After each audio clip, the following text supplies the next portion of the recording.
Law, whether it's enforced or not is a different matter, but it's law. We are supposed to follow. We may not be following it, we may be breaking it all the time, but it doesn't mean that there is no law. That's why it's called law and order. The order part comes after law. Law comes first. Any other comments or points at this juncture?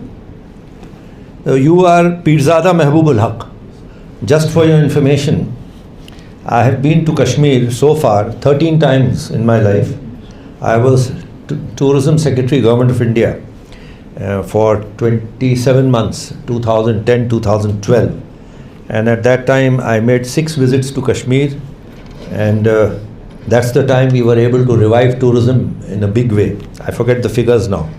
So I have a lot of friends there, and I keep in touch. In fact, last year I had gone, and I was very privileged. The Union Territory government declared me as a state guest, saying that we recognize your services to Kashmir as a former Secretary Tourism. So I was given status of state guest, and for 5 days I stayed there. That was in end June last year. So I wish you all the best.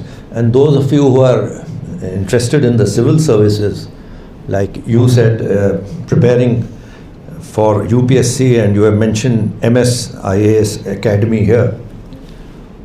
I'm also, people come to me also for counseling, coaching and all that.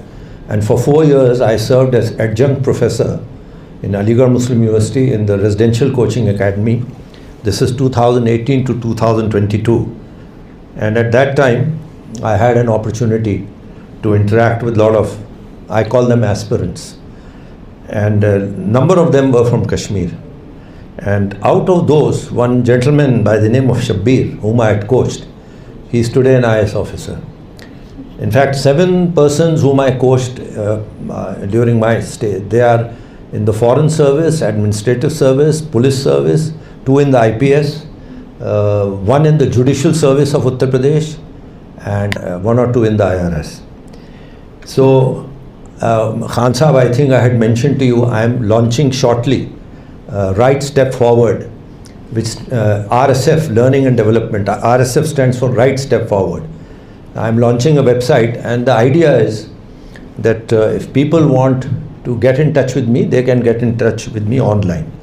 So that is being launched, and it is in collaboration with a young professor of Aligarh, a gentleman called Dr. Shablu Khan, who's PhD in marketing in business administration. So he will join from Aligarh, and I'll be here in Hyderabad. And he is the expert on the examination process of UPSC, about which I know nothing today, because I wrote the exam exactly half a century ago, precisely 50 years back. But I have sat on the interview board of the IAS selection board, so I know quite a bit about the personality test requirements. I think, Hazar, you may have also sat, so you are also familiar. And apart from that, on the upskilling of people, unleashing the inner potential, overcoming the fear of failure in life, having a plan B, C, D, all these things. So there I think people who complete 70 years on the planet are definitely qualified to share.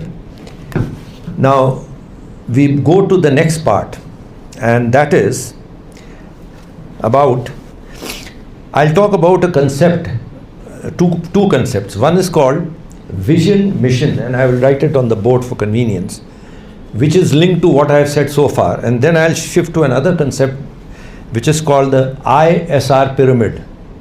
And I here stands for individual, S for social, and R for responsibility. And I do not know whether I am being original, but I think I am perhaps original because I link it to a very popular film of Amir Khan in the beginning of his career, Qayamat se Qayamat Tak. So this ISR pyramid that I have constructed, that also I'll put on the board. I call it ISR se ISR Tak. I'll share these two concepts.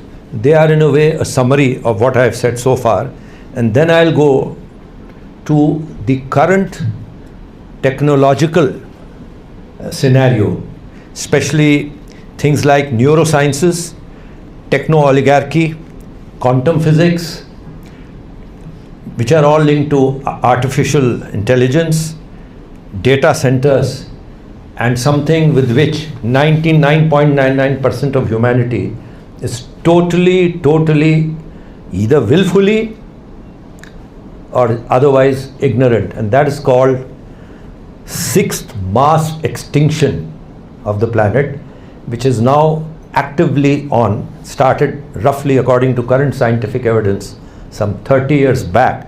It is also called Holocene, and the third name for it is Anthropocene. So I will conclude with that, and then we will have an open house. It's 12:05, so we have enough time. About 80 to 90 years ago, there were two management gurus in United States of America. I don't remember their first names, but one was Mr. Myers, and Meyers, and the other was Mr. Briggs, Briggs. They devised a test which is called Myers-Briggs personality test, which is still used even today, but not so much. But it was widely used in 1950s till I can say till maybe 1980s, 90s. What this test was designed for was not to test your intelligence or your emotional quotient, but to test your personality and its suitability for careers or for some tasks or jobs which you want to do. So the American system found it very useful. They used to, supposing somebody is called for a job, they used to say, undertake the Myers-Briggs test, and you get, and there's no right answer or wrong answer, and there's no score in terms of 1 to 5 or 1 to 10, or that if you get higher numbers you are done well, or if you get lower numbers you've done badly. Nothing like that. But it was very accurate. I have undertaken it twice. In 1989-90 I was in the US as a Hubert Humphrey Fellow, and that's where I got exposed to this technique, and I have undertaken this test, and I found it very accurate.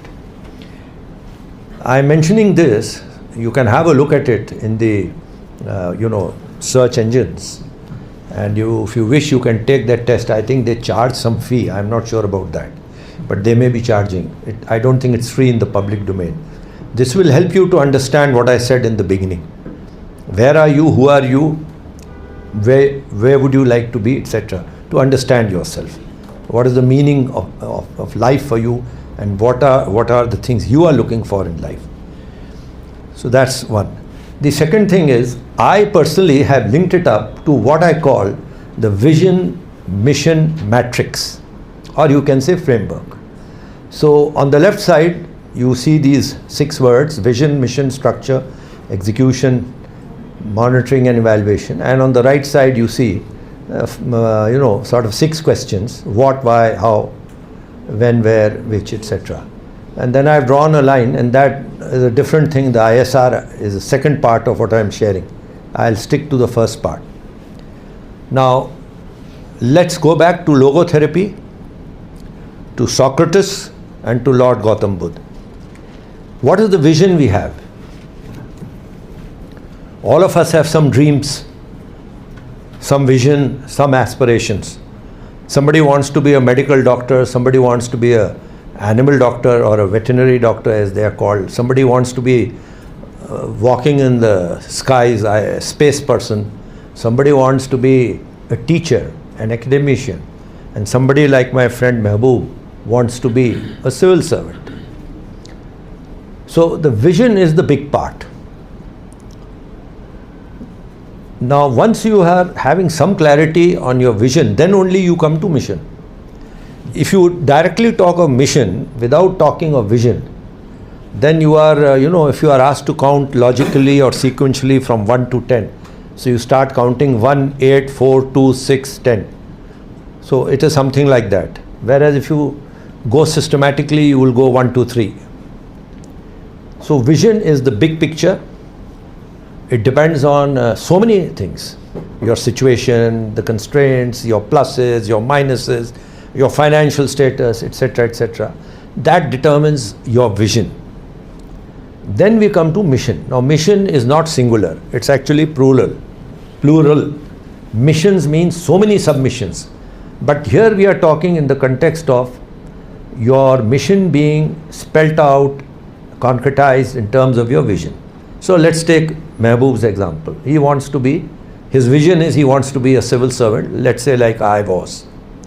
Now, how does he become a civil servant? So he has joined MS IAS Academy. He's taking coaching there. So that is mission. But in that mission, he has so many submissions, part missions. He has to study, he has to maintain his health, he has to see that he has enough money to pay the fees, and so many other things. So mission is how you are actually working towards achieving your larger vision.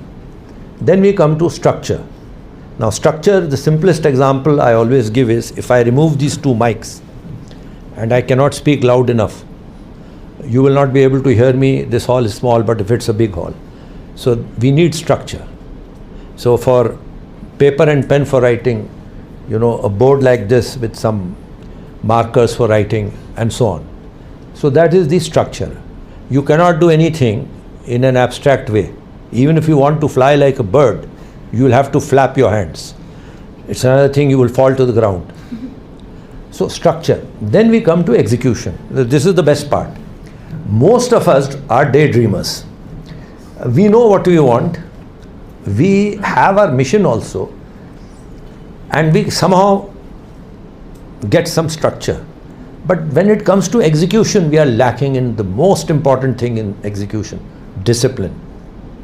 If you are not disciplined, in a competitive exam, you will be a loser. A person who's more disciplined will beat you. Because you may be more brilliant, you may be more talented, you may be more expressive, you may be more knowledgeable, you may be more, in all respects, let's say within quotes, better.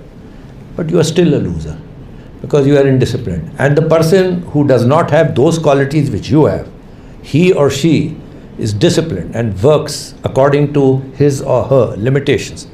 She may as well become the winner. And then you will say, okay, आखिर उसकी कमीज़ मेरी कमीज़ से सफ़ेद कैसे है? मैं भी रिन से धोता हूँ वो, तो आई विल से वो सुपर रिन से धोता है, आप सिर्फ रिन से धोते हैं. So this RIN is the discipline part, and execution is based on discipline. Then we come to monitoring. Now monitoring is what I am doing with all of you, that every 10 minutes I am stopping and asking by anything. So I am monitoring to see how carefully you are listening, how mentally alert you are, how much connect I am having with you. So when you do some work, if you don't monitor, as they say, something which is not measured, you don't know whether you have gained or lost. Keeping a track of it. Track of it, yes. Monitoring. For example, I started from my house. Supposing I was getting late because of a traffic jam and I was not reaching on time, it was my duty to inform Mr. Basharat that sorry, I got stuck up at this point. Now that is monitoring. So he is monitoring my movement and I am keeping him informed. Monitoring is vital because if you don't monitor, you cannot evaluate. Now there's a big difference in evaluating and monitoring. At the end of this session, some of you may talk to one another, or you may talk to Basharat Sahab and he may ask you कि भाई ख्वाजा साहब आपके साथ 1.5 घंटा रहे, आपने क्या सीखा उनसे या क्या समझा. So that is, you will then be evaluating me कि हमने ख्वाजा साहब से ये सीखा, ये नहीं सीखा, ये strength थी, ये weakness थी, whatever. What is the purpose of evaluation? You go back again and start making mid-course corrections. If you don't do that, then what's the point of evaluating?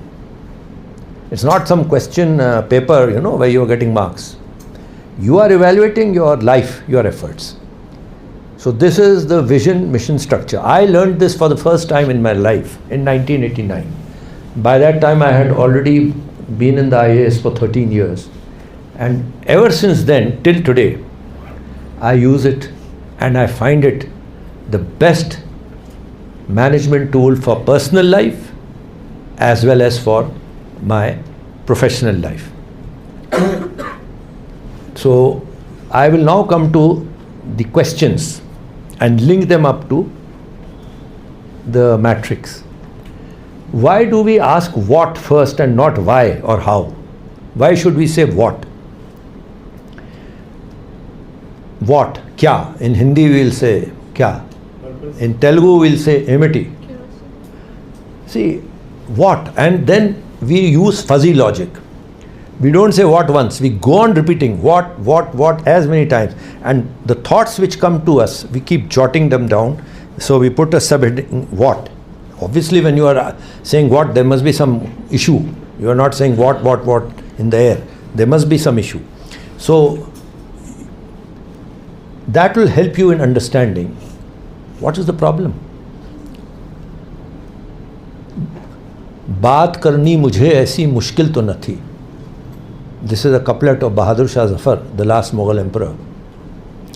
बात करनी मुझे ऐसी मुश्किल तो न थी, तेरी महफिल जैसे अब है, पहले ऐसी तो न थी.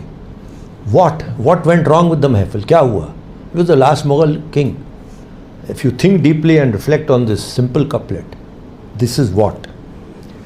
After what you come to why. So in Telugu we'll say enduku, क्यों, why.